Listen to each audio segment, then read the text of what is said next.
na dimensão da sustentabilidade política, nós temos que dar a sustentação para a mudança que queremos ver. Uma sociedade que não se mobiliza, uma sociedade que terceiriza o seu destino para um Messias, um salvador da pátria, não é sustentável politicamente. E às vezes a gente diz, não mudou porque o presidente não fez, o senador não fez, etc. Eu não estou advogando em causa própria.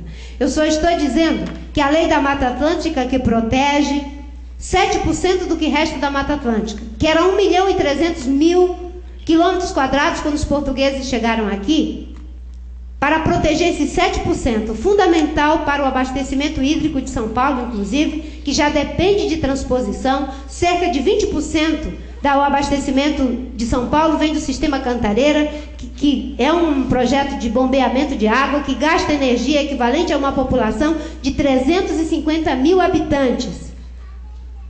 Preservar esses 7% que resta, a lei levou 15 anos para ser aprovada. É claro que alguém vai dizer a culpa é dos senadores e dos deputados. Só que, se nós nos desresponsabilizarmos na hora de escolher o senador e o deputado, não adianta esperar que ele seja o grande senador ou o grande deputado depois que ele chegar lá.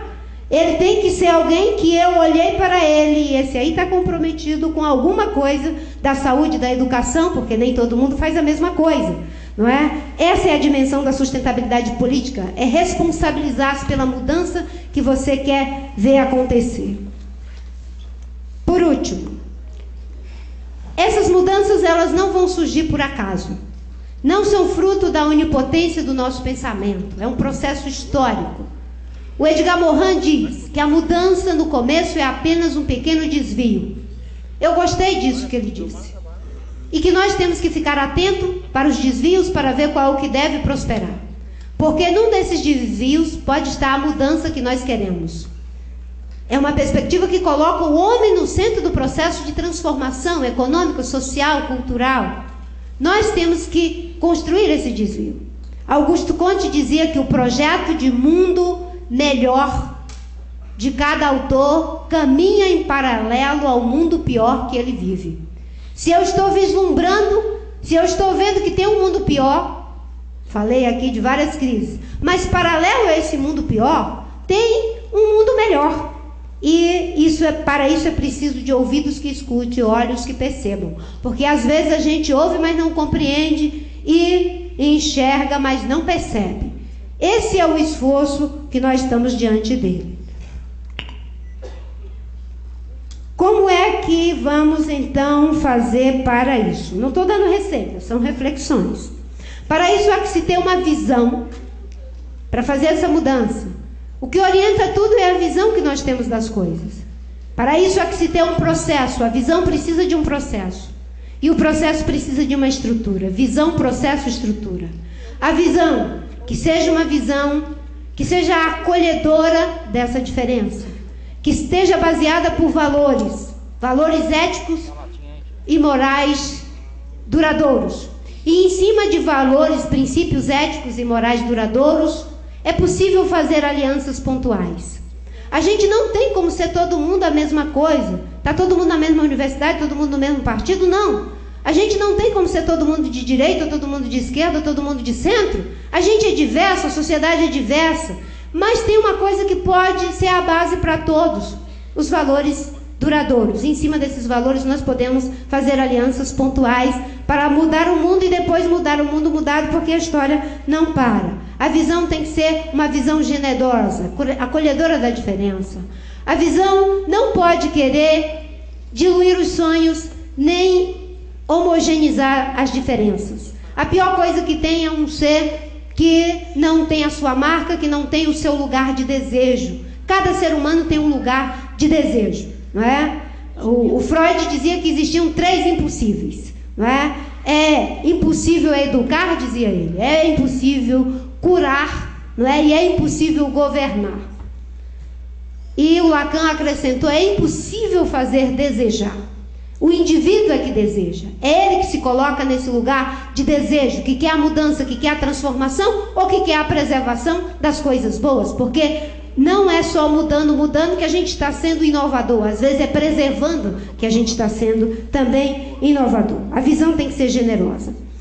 O processo tem que ser democrático, transparente, para que todos possam dar a sua contribuição. O processo tem que assegurar que vai haver um esforço em coautoria. E para a coautoria é preciso que haja também uma coisa importante, que a gente seja capaz de dividir, não é? A elaboração das coisas, que a gente seja capaz de dividir também a realização e o reconhecimento. Essa é uma visão generosa. Essa universidade não é fruto só do trabalho do reitor, é de toda uma equipe. Os alunos que passaram não é fruto dele, tem o pai, tem a mãe, tem um amigo que estudou junto, tem uma série de coisas, é um processo em coautoria. E essa coautoria precisa desse olhar generoso.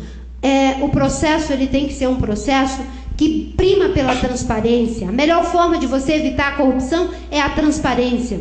Quando eu estava no Ministério do Meio Ambiente, nós criamos um sistema de detecção do desmatamento em tempo real. Quando nós dissemos, vamos botar o sistema aberto para a sociedade, foi uma loucura dentro do governo. As pessoas estão loucas, as pessoas vão ver onde o desmatamento está acontecendo, e aí o que é que nós vamos fazer?